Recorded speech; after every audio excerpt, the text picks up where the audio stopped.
Today on Blue Values TV, we're in the field with the United Domestic Workers Union and we'll be addressing the In-Home Supportive Services Program. Stay tuned.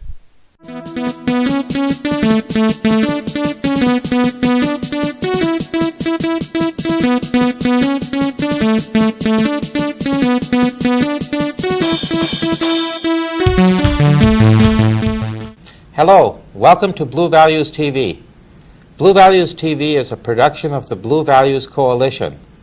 Blue Values Coalition is a nonprofit organization dedicated to informing, educating, and engaging our neighbors in the governance of our communities.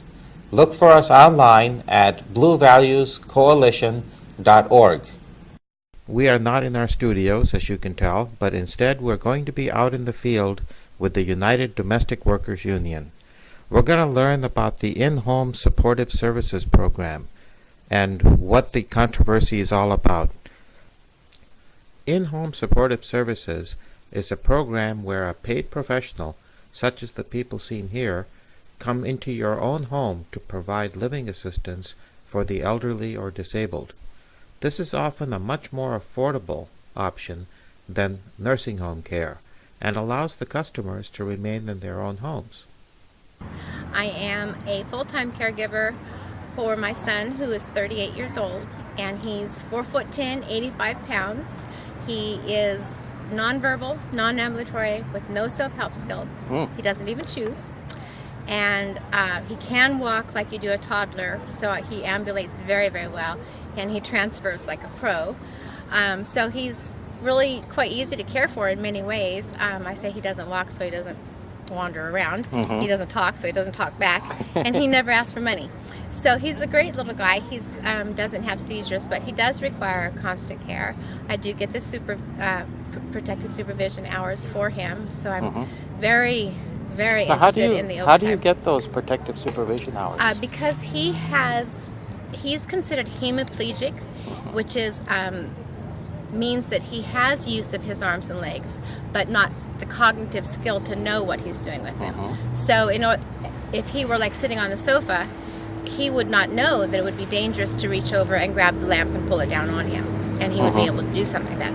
Or he's gotten out of his bed and land on the floor, and then he's like scooting across the floor, and he's gotten red burns and stuff like that. So he's got just enough movement to be a danger to himself, without the cognitive understanding of why. Until recently, in-home care providers were not being paid for overtime work, unlike workers in any other service.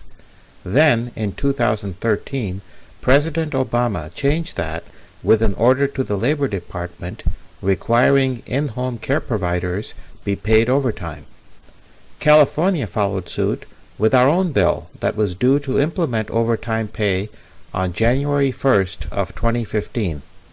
This bill was passed in both chambers of the California legislature and signed into law by Governor Brown. On the day before implementation was to take place, a district court judge in Washington, D.C. halted the implementation of the federal order and later followed up by delaying a decision for several months at least.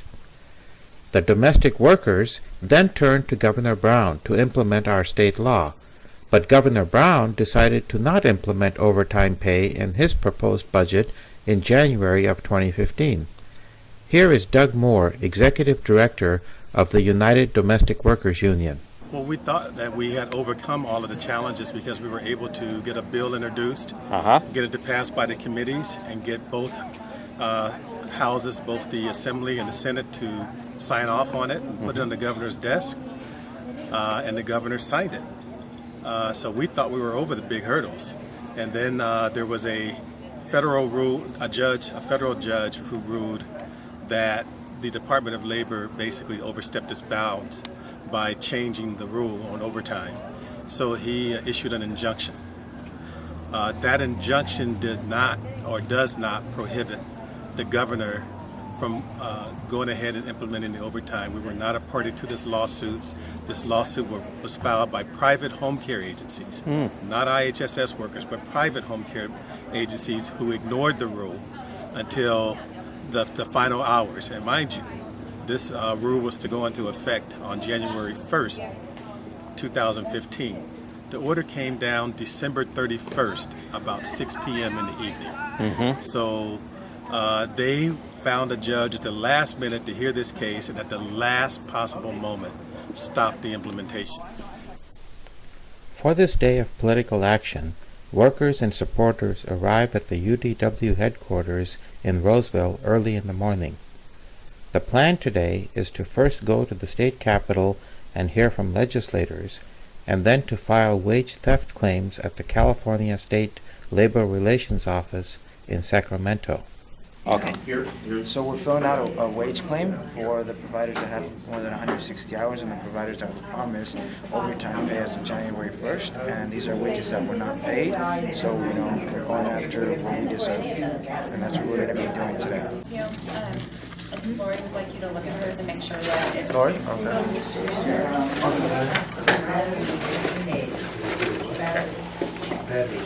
Took me like 4 days to learn her name. Yes, we got it.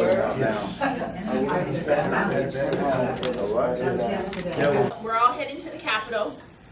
We're going to get there at the steps of the East Capitol steps. We're going to be meeting up with SEIU. They're coming in supporting us in this venture of the getting overtime. So once we get there, we're going to meet with them. We're going to get t-shirts. We're going to be wearing white t-shirts. We're not wearing the green t-shirts. We're going to you can put the white t-shirt over your green t-shirt because we want this to look like community and not the union, okay? So, once we get there, they're going to give us breakfast burritos, so if you're hungry, I hope you're going to, we'll have some more food. Breakfast burritos, t-shirts, instructions on what we're going to be doing. We're going to be going inside the Capitol. When we go inside the Capitol, we can't take signs or anything like that. We're going to go inside the Capitol in front of the governor's office where the big bear is, line up against the wall. Our executive director, Doug Moore, is going to be speaking. Cindy's going to be speaking. A few of our legislators are going to be speaking. That's from 10:30 to 11. At 11 o'clock, we'll be leaving the Capitol, going to the Department of Labor, where we'll be filing our wage and theft claim forms. So I'm going to go pick up your lunches and bring them back to the Department of Labor. We can eat at that point and then head home. My goal is for everybody to be back here at 1 o'clock to have the rest of your day. If it runs behind, the latest would be 2 o'clock. But 1 o'clock is my goal to get back here, okay? And while we're at the Capitol, when we get in front of the governor's office and at the fair, please keep the hallway open because the legislature's got to have a pathway. The tours got to have a pathway. So stay up against the wall and keep that pathway clear at all times, or the state troopers will give us a hard time about that. They know we're coming. So we're bringing home care workers to the Capitol this morning to file for their overtime that they should have been getting starting January 1st. But the governor has not followed through with his promise, so we will not be getting, we have not gotten our overtime, medical accompaniment, or travel pay. So we're fighting this. We've been rallying at the Capitol every day in February, and today is a special day because we're actually filing injunctions for overtime. Fantastic. And you're giving up your day of work today to do this? Yes, sir. And everyone here is just volunteering their own time to go and That's what let we their do. feelings be known. Home care workers sticking together. There you go. What are your thoughts on that? I'm ready. I want to file for the overtime and, make a stand. We've fought for it. We've won it. It's federally mandated that we deserve it. It's earmarked for us to have it. I think the governor needs to do what he said he was going to do and follow through and pay us our overtime. And then the travel time and accompaniment time is almost a no-brainer because what can we do? Leave our patients at the doctor's office and go get a soda while they're there? I mean, it's not free time. We need to have the allowance to be there with them because we are anyway. Next, the vans are loaded up for the drive to Sacramento, where we join workers and supporters from other organizations before entering the state capitol.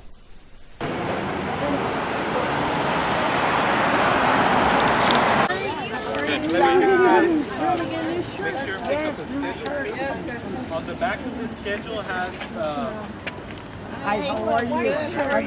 once we enter the governor's office, where we should line up at, and what the red areas are where we should keep clear for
In the state capitol, in front of the governor's office, we hear from legislators that support the UDW in its efforts to bring overtime pay to its workers. Good morning and welcome, and thank you for coming today. I'd like to thank the legislature,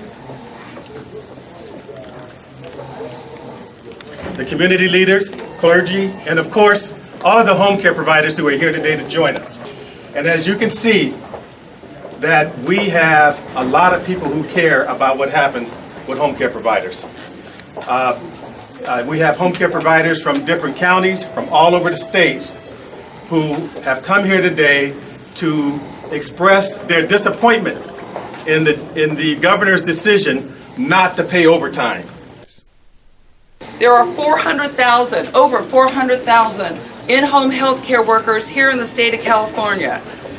These are the folks who take care of the least of thee in our society, our elderly and our disabled. And what does it say about us as leaders if we don't take care of them? So I'm proud to stand here with all of you to ask that the governor follow through on the commitment we made together last year when we did the budget, that healthcare workers get overtime pay, and that we need to honor that commitment, and we need to continue to work to be sure that your working conditions and that your compensation reflects the value of the work that you do, and that we continue to be sure that people with disabilities and our seniors are able to get the care that they deserve, the care that respects the values of our state. So again, I'm proud to stand here with all of you, and we're going to keep fighting for this. We are here to stand with you to not only urge the governor to stand on his commitment, but to urge the governor to advocate to the federal government to make the federal match so that overtime pay can be provided. Good morning, everybody. Good morning. Good morning. Louder. Good morning. Good morning. Here we go. I think he's right inside here, so we need to talk loud so he'll hear us. So, not so loud that you cause this. Of course not. Do you get overtime, by the way, in the highway patrol? Of course you do. Of course you do. Our prison guards get overtime. Every other state public employee gets overtime. Why don't you?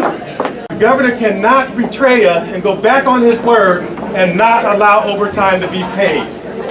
We need to stand up, and we're going to continue to stand up every day to make sure he does the right thing. He needs to keep his promise. As simple as that. So when we leave here today, we're not done. We're going from here to the Department of Industrial Labor Relations, I should say, and we're going to file wage theft charges. We're not done. We're going to continue to put the pressure on the government, because nothing else matters but pressure. After the rally in the Capitol, we head to the California Labor Relations Office on Howe Street in Sacramento to file the wage theft claims. Again, UDW Executive Director Doug Moore.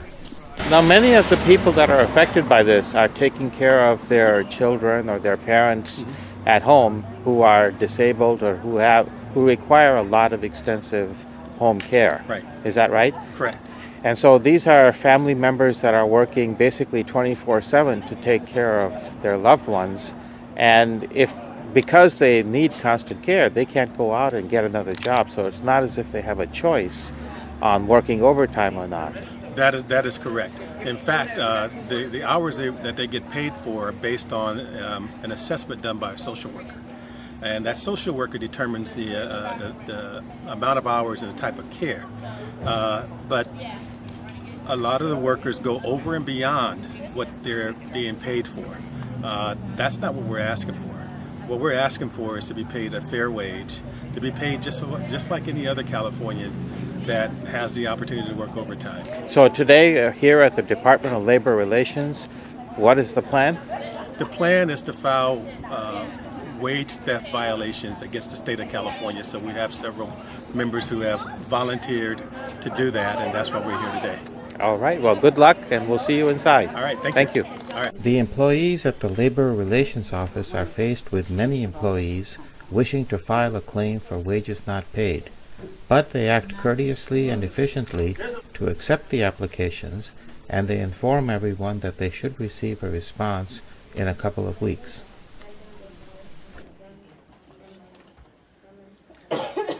Yeah, you know, with her phone out there too. Your actual timesheets. A ver, dámelos. So just these forms here, okay? Just the first Two. 5. Yeah, you just need the first couple pages. You don't need your timesheets and all that stuff. Yeah, that one's good. That one's fine. Need that. And all these here. Hold them up really high. No, just give them the whole thing. Nada más esto, no sé. Oh, that's fine. Esta. There you go. Eso lo ponen solo. Sí, desde el- Sign your name here and then.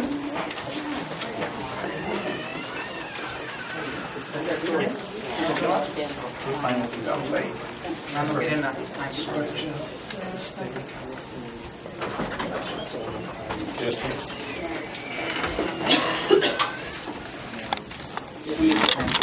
Finally, before heading back to Roseville, everyone enjoys a nice picnic lunch in a park.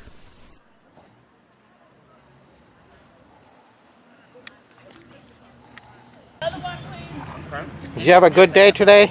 Yeah. Yeah? Yes, I'm ready.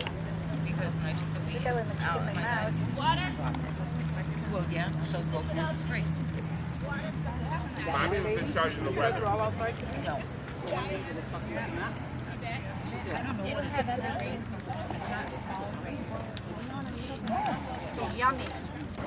I'm involved with the union since June of 2014. I went to a meeting and got enthused and became a TEO, as well as I am now the recording secretary for Amy Day and TEO?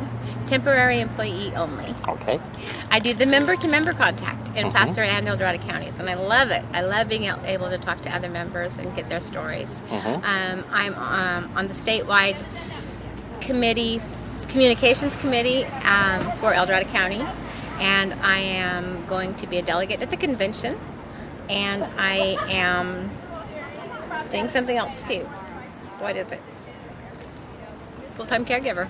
Now, because of the condition of your son, he really does require care pretty much all the time. Right. So that prevents, so someone has to take care of him. So you Right. can't exactly go No. to work or anything like that. That's exactly why the volunteer time that I do with the union works out perfectly, because they allow me to schedule when I'm able to do it. My husband is a terrific partner. He helps me tremendously, and I also live right next door to my mom and my brother and sister-in-law. So I've got lots of help.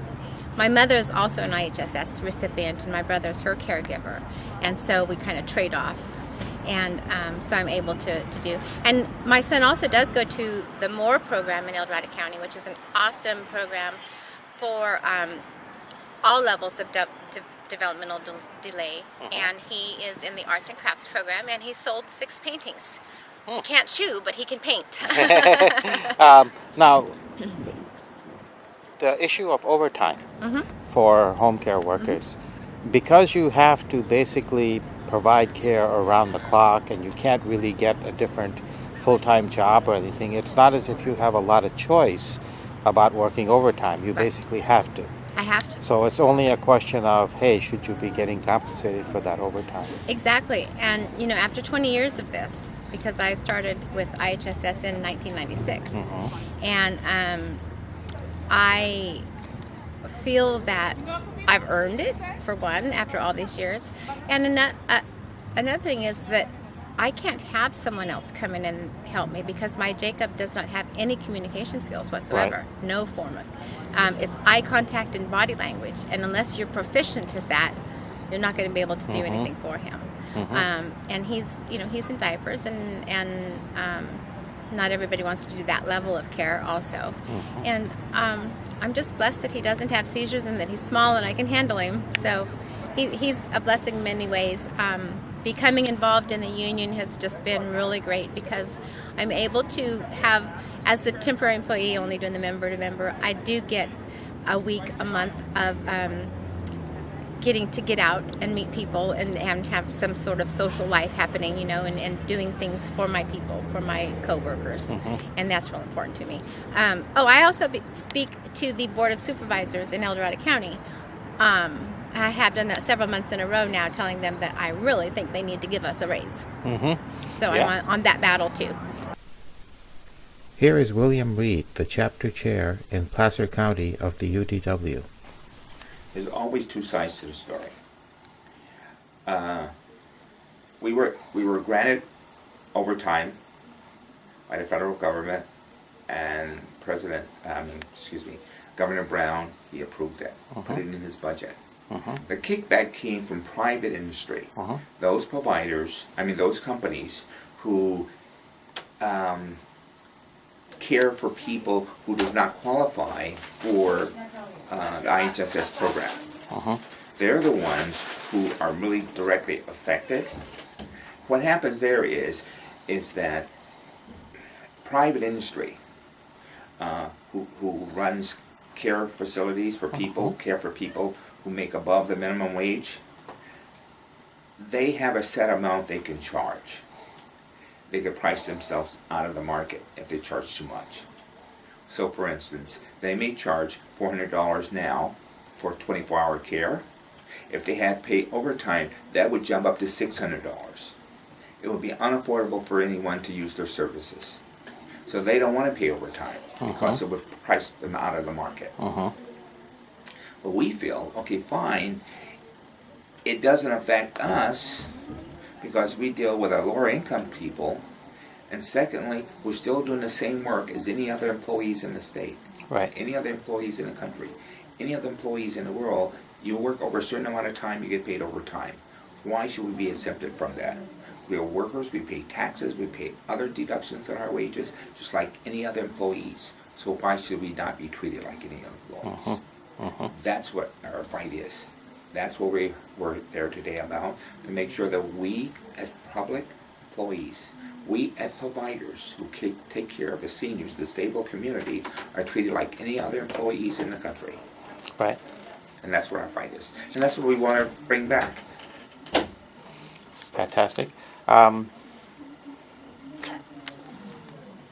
The employees that you have that are being denied overtime, is there any particular demographic or trait that they have in common? Are they mostly providers for their own families or family members, or are they generally just caring for someone else publicly? It can be a broad scope in that aspect. The most common denominator is they take care of the most severely disabled people. Right. That's the common ground. Right. Okay. And because whom they're taking for requires more time and hours, they're the ones who affected mostly by it. And that's what separates them from other employees. But that's the common denominator with all the people, most of the people who are getting paid overtime, is because they take care of the more severe disabled people. Right. And how did you see the effectiveness of the event today? That's a good question. I think it was effective because we did have people out. We did some legislators there to support us. Very effective in that manner. not as effective as it should be, considering the fact that we have 434,000 providers in the state, and we could only get 100 people or less to show up. Think of what would happen, Jack, if we could get 400,000 people there at the Capitol today. That would have much more of an impact. So yes, it was impactful what we did, but it was only tip of the iceberg of what we should be able to do. But on the other hand, the 435,000 people are pretty busy. They're not real high wage earners. They're busy earning a living to take care of. And certainly they cannot afford to come up to the Capitol for a day. Right, you know. right. You have more events like this planned. You do this fairly often, is that right? Yes. We try to have a strategic plan. And when we look at anything we're trying to promote or anything that we're trying to do or any impact we want to make, we lay out a strategic plan. So there are various steps in that plan.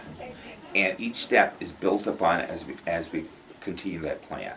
And this is just one segment of it. Today we had two segments. We had the one segment with the governor in front of his office. The next was at the Labor Relationship Board, letting them know and filing a complaint against them for to pay us the wages that was promised or owed to us.